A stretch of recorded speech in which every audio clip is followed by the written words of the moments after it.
நீங்கள் பார்த்து கொண்டிருப்பது உங்கள் ஜாஷுவா டிவி. சகல ஜனங்களுக்கும் நற்செய்தி. கல்வாரி காட்சியை கண்டிடும் கல்மனம் கலங்கிய கரைந்திடுமே. கர்த்தாவே உம் அன்பை நினைக்கையில் எந்தன் உள்ளமும் நொறுங்கிடுதே. உருகாதோ நெஞ்சம் நெகிழாதோ கண்ணீர் பெருகாதோ. ராஜா இயேசு ராஜா, ராஜா இயேசு ராஜா. துதிக்கின்றோம் ஐயா, அன்பின் தெய்வமே துதிக்கின்றோம். அருமையான கர்த்தாவே, ஜாஸ்வா டிவி இந்த நிகழ்ச்சியின் மூலமாக ஸ்தோத்திரம். இதை காணக்கூடிய ஒவ்வொரு ஜனங்கள் உள்ளத்திலும் நீர் பேசும்படியாக நாங்கள் செபிக்கின்றோம். உள்ளார மனதார தகப்பனே, நாங்கள் கொடுக்கக்கூடிய ஒவ்வொரு செய்தியிலும் தேவக்கரம் ஆளுகை செய்யும்படியாக, தேவ திட்டத்தை நிறைவேற்றும்படியாக ஜெபிக்கின்றோம். நீ நடத்தி காத்து மீட்டு வந்த ஒவ்வொரு பாதைக்காக நன்றி. கிருபையும் நன்மையும் தொடர வேண்டும் என்று இயேசு நாமத்தை கேட்கிறோம் நல்ல பிதாவே. ஆமேன், ஆமேன். நன்றி ராஜா. இதற்கத்தை நல்ல எச்சமானமை துதிக்கின்றோம். அருமையான இந்த வேலைக்காக தேவசுமுதல் ஜாஸ்வா டிவியின் சார்பாக உங்களை அனைவரையும் தேவ கிருபினால் தேவ சமாதான சபையின் சார்பாக உங்களை வரவேற்கின்றேன். சிலுவை தியான நேரம்.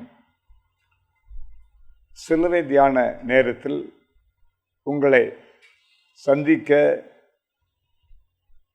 தந்த வாய்ப்பு தந்த தேவனுக்கு மிகவும் நன்றி செலுத்தி உங்களை ஒவ்வொருவரும் நான் மகிழ்ச்சியாக வரவேற்கின்றேன். தேவன் தாமே ஆசீர்வதிப்பாராக. அருமையான இந்த நாளின் செய்தியின் தலைப்பு, கிறிஸ்து என்னப்பட்ட இயேசுவே நான் என்ன செய்ய வேண்டும். இந்த கருமையான தேவ பிள்ளைகளாகிய நாம் ஒவ்வொருவருடைய வாழ்க்கையிலும் ஒவ்வொரு குறிக்கோள் உண்டு என்பதை நாம் விசுவாசிக்கின்றோம். உண்மைதான். அருமையான இந்த வசனத்தை நாம் பார்க்கும் பொழுது ஒவ்வொருவருக்கும் ஒவ்வொரு அனுபவத்தை தேவன் தருகின்றார். உண்மைதான். ஆனாலும் கூட கிறிஸ்து என்னப்பட்ட இயேசுவை நான் என்ன செய்ய வேண்டும், ஒவ்வொரு இதை குறித்து நான் என்ன செய்ய வேண்டும் என்ற ஒரு தீர்மானத்தோடு எதிர்பார்ப்போடு நம்முடைய ஜீவியங்களில் நாம் கடந்து செல்வது உண்மைதான். அது இயற்கை தான், அதில் மாற்றமில்லை. ஆனாலும் ஒரு வித்தியாசமான ஒரு கிரியை உள்ள வல்லமையுள்ள வார்த்தையை நான் பார்க்கும் பொழுது, கிறிஸ்து என்னப்பட்ட இயேசுவே நான் என்ன செய்ய வேண்டும். அருமையான மத்திய 27ஆம் அதிகாரம் 22, 24 இந்த வசனங்களை நாம் தியானிக்கும் பொழுது, அது முன் வசனத்தை நாம் தியானிக்கும் பொழுது, அருமையான நீதிபதியாகிய பொந்தியு பிலாத்துடைய தீர்ப்பு, இந்த நீதிமானிடத்தில் ஒரு குற்றத்தையும் காணேன், இந்த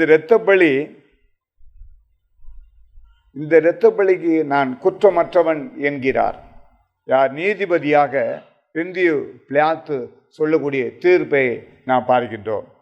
பொதுவாக நாம் நீதிமன்றங்களில் பார்க்கும் பொழுது நீதிபதி குற்றவாளிகளுக்கு சொல்லக்கூடிய தீர்ப்பு உறுதியாகும். அதில் மாற்றமே இல்லை.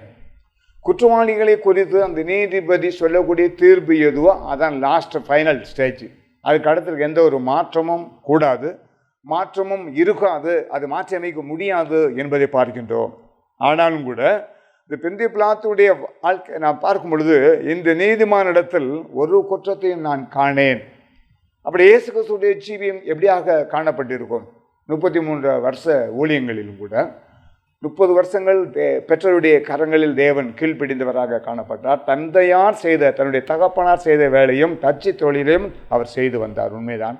அந்த 3 வருஷ ஊழியங்களை சிறப்பாக தேவ திட்டத்தின் பரத்த நோக்கத்தை அறிந்து செயல்பட்டார் என்பதை பார்க்கின்றோம். இந்த வேளையில் இயேசு கிறிஸ்துவிடம் எந்த குற்றமும் காணப்படவில்லை. ஆகையால் எந்த நீதிமானிடத்தில் எந்த ஒரு குற்றத்தையும் காணேன். எப்படிப்பட்ட ஒரு வார்த்தை! உங்களையும் என்னையும் பார்த்து சொல்ல முடியுமா? யாரும் நிச்சயமாக சொல்ல முடியாது. உண்மைதான். பாவம் என்று அநேக காரியங்களே தீமைகளுக்கு வேறாக காணப்படுகிறது என்பதை பார்க்கின்றோம். இந்த பெந்தி பிலாத்து ஈட்டி உடையவன் இந்த பெந்தி பிலாத்து யார் என்று நாம் பார்க்கும் பொழுது அருமையான ஒரு பெயர். இந்த பெந்தி பிலாத்து ஈட்டி உடையவன் என்று பெயர். அது மட்டுமல்ல, பரிசுத்த வேதாகமத்தில் உத்தமவாக்கிய வசனத்தின் பின்பகுதியாக 143 பக்கம் நாம் வசனத்தின் பிரகாரம் தியானிக்கும் பொழுது வாசிக்கும் பொழுதும் கூட அருமையான இந்த வசனத்தை நாம் பார்க்கும் பொழுது, இவன் தீபேரியருடைய யூதாவுக்கு 6ஆம் தேசாதிபதியாக நியமிக்கப்பட்டார். கிபி 25ஆம் ஆண்டில் நடந்தது. கிபி என்றால் கிறிஸ்துவுக்கு பின்பாக 25ஆம் ஆண்டில் நிறைவேறப்பட்ட சூழ்நிலைகளை நாம் பார்க்கின்றோம். நியமிக்கப்பட்டவன் இவனுடைய ஊர் செசரியா. பண்டிகை நாட்களில் எருசலேமுக்கு வந்து தங்கக்கூடிய ஒரு பழக்கம் உண்டு. இந்த பிலாத்துக்கு, பெந்தி பிலாத்துக்கு அந்த பழக்கம் உடையவனாக காணப்பட்டது. அது மட்டுமல்ல, எருசலேமுக்கு பலியிட போன கலிலேயரை கொள்வதற்கு இவன்தான் மூல காரணம் என்பதை பார்க்கின்றோம். அதன் வசனத்தின் அடிப்படையிலே நான் உங்களோடு பகிர்ந்து கொள்கிறேன். லூக்கா 13ஆம் அதிகாரம் 1வது வசனத்தை நாம் தியானிக்கும் பொழுது திட்டமாக தெளிவாக அதில் நாம் தியானிக்கின்றோம். தேவன் தாமே ஆசீர்வதிப்பாராக. இந்த பிலாத்து சமாரியா தேசத்திலே செய்த தீமையின் மூலமாக ரோமாவுக்கு கிபி 39ஆம் ஆண்டு அழைக்கப்பட்டான். கிறிஸ்துவுக்கு பின்பாக 39 ஆண்டுகளுக்கு பின்பாக அழைக்கப்பட்டான் என்பதை பார்க்கின்றோம். அது மட்டுமல்ல, அங்கே சுய தேசத்திலிருந்து துரத்தப்பட்டு தற்கொலை செய்து மாண்டான் என்பதை பார்க்கின்றோம். அவனுடைய ஜீவியங்களை முடியும் தருவாயை நாம் பார்க்கும் பொழுது, அது மட்டுமல்ல, அவனுடைய பிரேதம் மலை மேலே இருக்கிறத ஒரு குளத்தில் எரிந்து விடப்பட்டது என்று நாம் பார்க்கின்றோம். திட்டமாக தெளிவாக நாம் சொல்லக்கூடிய வார்த்தைகள் ஒவ்வொன்றும் அருமையான அந்த ஒத்த வாக்கியம் வேதாகமத்தில் 143ஆம் பக்கம் பின்பக்கம் நாம் பார்க்கும் பொழுது அது தெளிவாக ஞானமாக உரைக்கப்பட்டுள்ள வார்த்தைகளை உங்களோடு நாம் பகிர்ந்து கொள்கிறேன். இந்த நாளின் கூட சிலுவையின் தியான நேரம். சிலுவையின் தியான நேரத்தில் உங்கள் அனைவரையும் சந்திக்க மகிழ்ச்சி அடைகிறேன். அநேகர் இதை பார்க்கின்றீர்கள். இந்த செய்தி உண்மைதான். பார்ப்பது மட்டுமல்ல, அநேகர் ஜெபிப்பீர்கள் என்ற விசுவாசமும் எனக்குள்ளாக காணப்படுகிறது. நாம் எந்த உதவி செய்ய முன்வர முடியாமல் இருந்தாலும் கூட நீங்கள் பார்க்கக்கூடிய இடத்திலிருந்து ஜெபிப்பீர்கள். இந்த ஊழியம் வளர முடியாக, இந்த ஜாஸ்வான் டிவியுடைய ஊழியங்கள் இன்னும் வளர முடியாக, அநேக ஊழியரோடு என்னையும் ஒரு சிறு ஊழியராக தேவன் தெரிந்து கொண்டார். அந்த இடத்துல கருமையான தேவ பிள்ளைகளாகிய நான் ஒரு தீர்மானமான ஒரு ஜீவியம். செய்தியின் தலைப்பை நாம் தியானிக்கும் பொழுது, கிறிஸ்து என்னப்பட்ட இயேசுவே நான் என்ன செய்ய வேண்டும்? அந்த பிளாத்தில் அந்த நீதிபடத்தில் கொண்டு விடுகின்றார்கள் இயேசுவே. ஒரே வார்த்தை அவர் சொன்னார், இந்த நீதிமானிடத்தில் ஒரு குற்றத்தையும் காணேன். உங்களையும் என்னையும் சொல்ல முடியுமா? நாம் எதிர்பார்க்க வேண்டும். தேவ சமுத்திரம் அதை எதிர்பார்க்க வேண்டும். பேரை சொல்லி இந்த சகோதரனிடத்தில் நான் ஒரு குற்றத்தையும் காணேன் என்று நீதிபதி சொல்ல வேண்டும். எல்லா உலக பிள்ளைகள் எந்த ஜனங்களாக எந்த அதிகாரியாக இருந்தாலும் இந்த சகோதரியிடத்தில் நான் ஒரு குற்றத்தையும் காணேன் என்று சொல்லக்கூடிய ஒரு சாட்சி நம்மளுடைய வாழ்க்கையில் இருக்க வேண்டும். இதுவே தேவனுடைய திட்டமாக காணப்படுகிறது. ஏனென்றால் இயேசு கிறிஸ்து தேவ சித்தத்தை நிறைவேற்றும்படியாக தன்னைத்தான் தாழ்த்தி சிலுவையில் தன்னை அர்ப்பணித்தார் என்பதை பார்க்கின்றோம்.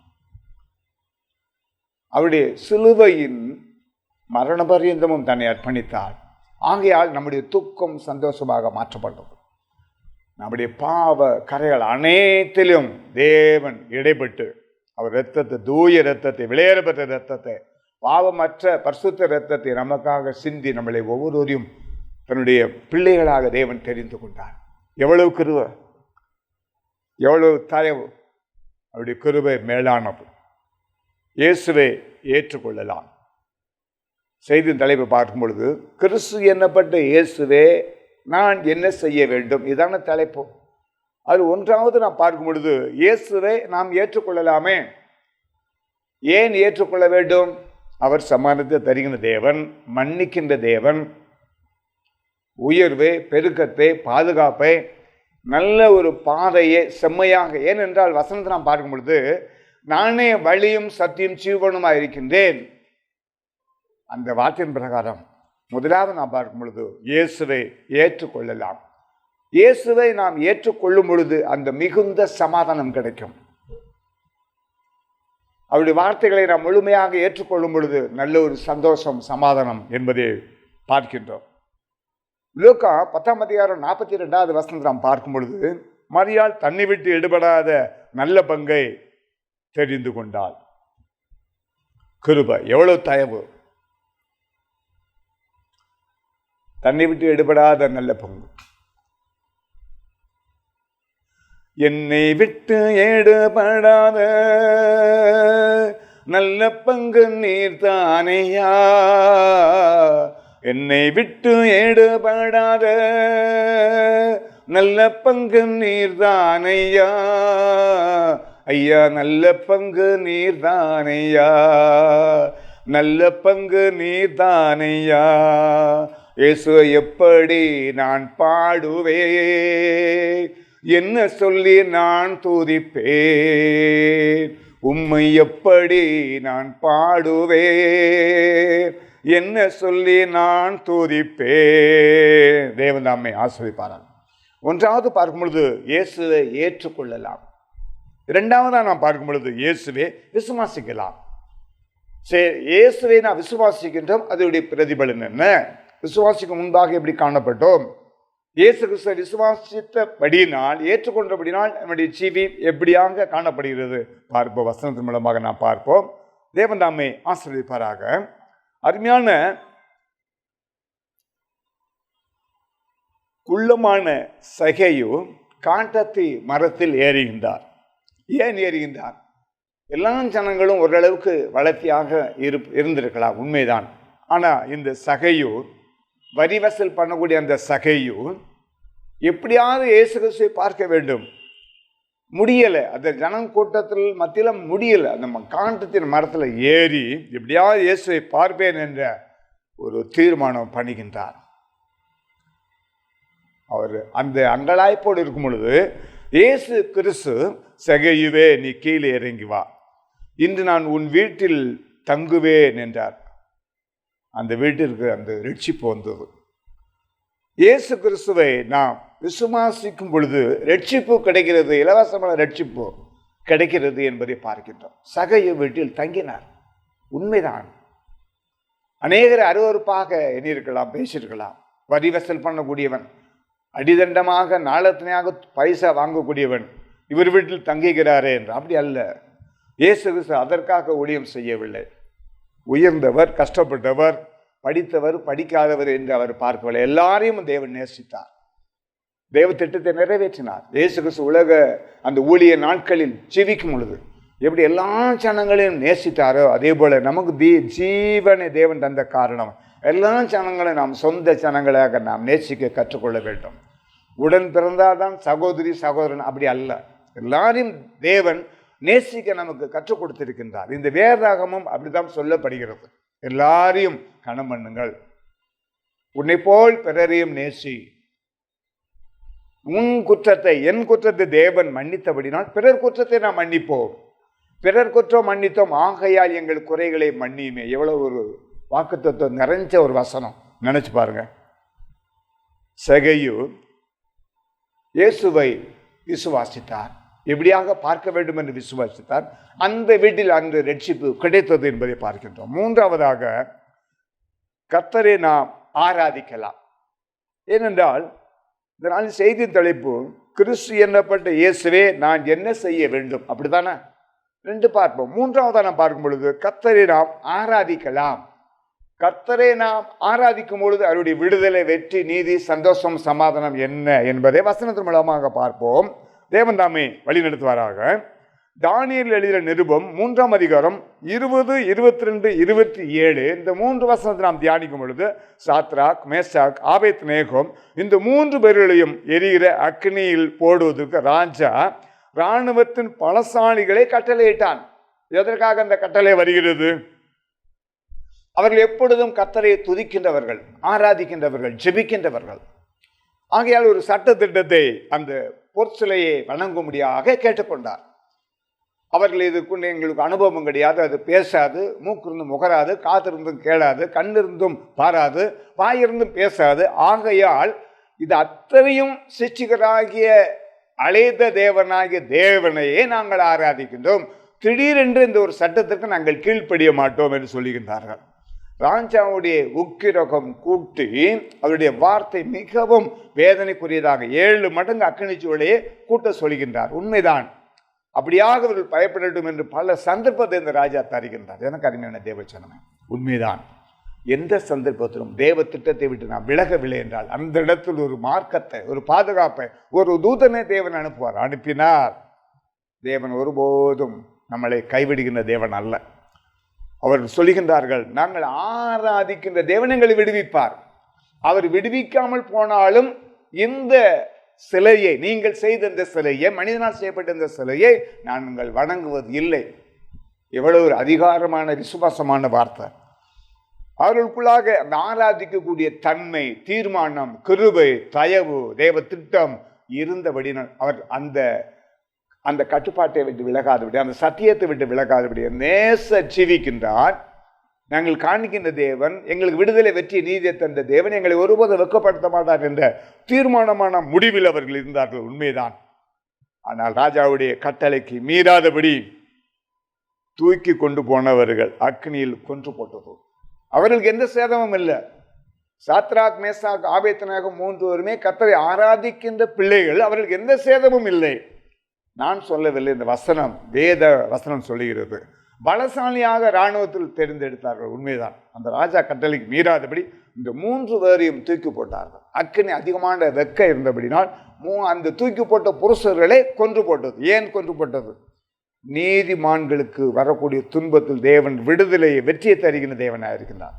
தேவன் வெட்கப்படுத்தவே மாட்டார். அவர்களோடு இருக்கின்றார் என்பதை விசுவாசிக்கக்கூடிய கிருபை நாம் எப்பொழுதும் இருக்க பற்றிக்கொள்ள வேண்டும். அந்த தூக்கி போட்ட அந்த 3 பேரையும் எனக்கு அருமையான தேவச்சனமே அக்கினி பட்சித்தது என்பதை பார்க்கின்றோம். அதுக்கடுத்து அந்த ராஜா மூலமாக இனி தேவனை தூஷித்தல் அவன் துண்டிக்கப்படுவான், அவன் வீடு எருக்களமாகும். சாத்ராக், மேஷாக், ஆபேத்நேகோ வணங்குவதே உண்மையான தெய்வம். இதை தவிர நீங்க விலகும் பொழுது அவர்களுக்குண்டான தண்டனையும் அந்த ராஜா திட்டமாக தீர்மானாக அந்த 3 பேர் தன்னுடைய உயிரையும் பொருட்படுத்தாதபடி தன்னை அர்ப்பணித்தபடினால் அந்த தேசம் ஒரு ரட்சிப்புக்குள்ளாக காணப்படுகிறது. கிறிஸ்து எண்ணப்பட்ட இயேசுவே நான் என்ன செய்ய வேண்டும் என்ற நாளின் செய்தி தலைப்பு. தேவன் தாமே ஆசீர்வதிப்பார். 4வதாக இயேசுவே நாம் மனம் திரும்பவும் ரட்சிக்கப்படும்படி வழிகாட்டியாக இருக்கிறார். நாம் மனம் திரும்பலாம், ரட்சிப்புள்ள ஒரு அனுபவத்துக்கும் போகலாம். யோவான் 4ஆம் அதிகாரம் 28, 23, 30, 40, 41, 42 இந்த வசனம் பார்க்கிறோம். இந்த சமாரியா ஸ்திரீ, ஆண்டவரே நீர் தீர்க்கதரிசி என்று அறிகின்றேன். தண்ணி தான் ஆண்டவர் கேட்காரு. நீர் ஒரு தீர்க்கதரிசி என்று அறிகிறேன். அவருடைய வந்த வேலையை விட்டுட்டு குடத்தை கிணத்தை வச்சுட்டு நேர ஓடி போய் அநேக ஜனங்களை கூட்டு வந்து அந்த சமாதானத்தையும் ஒரு வெற்றியான வார்த்தையிலும் கேட்கத்தக்க தேவன் கிருபை தந்தார். கிருபை தேவன் தாமே. 4வது பார்க்கணும். நாம் 3வது ஆராதிக்கலாம். 4வதாக இயேசுவே நாம் மனம் திரும்பும்படி ரட்சிப்புக்கு வழிகாட்டி அவர் என்பது நாம் மனம் திரும்பலாம். அவர் என்ன செய்யலாம் என்றால், நாம் மனம் திரும்பும் பொழுது அவர் சித்தத்தின் பிரகாரம் நம்மளை வழி நடத்துகின்ற தேவனாக இருக்கின்றார். 5வதாக நாம் பார்க்கின்றோம், இயேசுவின் நாமம் வெளியேறப்பட்டது. வெள்ளியும் பொன்னும் எங்களிடத்தில் இல்லை. இயேசுவின் நாமத்தின் நிமித்தம் சப்பனியாக இருந்த ஒரு சகோதரனை நீ எழும்பி நட, இயேசு கிறிஸ்து நாமத்தின் நிமித்தம் நீ எழும்பி நட என்றார்கள். அவர் எழும்பி நின்று துள்ளி குதித்து நடந்து ஓடி ஆலயத்திற்கு சென்றான் என்பதை பார்க்கின்றோம். 5வதாக ஜெபிக்கலாம். தானியேல் 6ஆம் அதிகாரம் 10, 16, 22 இந்த 3 வசனத்தை நாம் தியானிக்கும் பொழுது தானியேல் 3 வேளையும் ஜெபம் பண்ணினான். தானியேல் சிங்க கவியிலே போடப்பட்டான். ஜெபம் பண்ணனால போடப்பட்டான், உண்மைதான். அத்தனை சிங்கங்களின் கபியில், சிங்கத்தின் கபி அல்ல, சிங்கங்களின் கபியில் போடப்பட்டார் தானியேல். ஆனால் அத்தனை சிங்கங்களும் பசியோடு இருந்திருக்கலாம், உண்மைதானே. எந்த ஒரு சேதமும் அந்த தானியேலுக்கு ஏற்படுத்தவில்லை. தேவ கிருபை. 5ஆவதாக பார்க்கும் பொழுது ஜெபிக்கலாம். ஆறாவது ஜெபிக்கலாம் என்பதை பார்க்கின்றோம். 7ஆவதாக பார்க்கும் பொழுது இயேசுவிடம் தன்னை அர்ப்பணிக்கலாம்.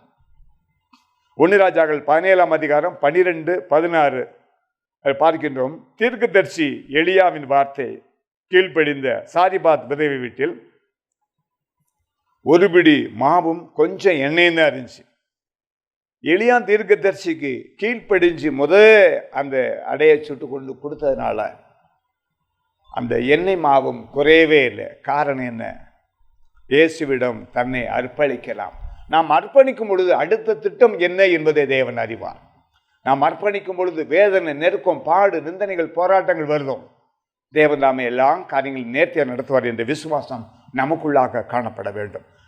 இந்த நாளிலும் கூட கிறிஸ்து என்னப்பட்ட இயேசுவை நாம் என்ன செய்ய வேண்டும் என்று பார்க்கும் பொழுது முதலாவது இயேசுவை ஏற்றுக்கொள்ளலாம், இயேசுவை விசுவாசிக்கலாம், கர்த்தரை ஆராதிக்கலாம். 4ஆவதாக இயேசுவே நாம் மனம் திரும்பும்படியாக ரட்சிப்புக்கு வழி என்பதை பார்க்கின்றோம். 5ஆவதாக வெள்ளியும் பொண்ணும் எங்களது ஒன்றுமில்லை, இயேசுவி நாமம் வெளியேறப்பட்டது. 6ஆவதாக ஜெபிக்கலாம்.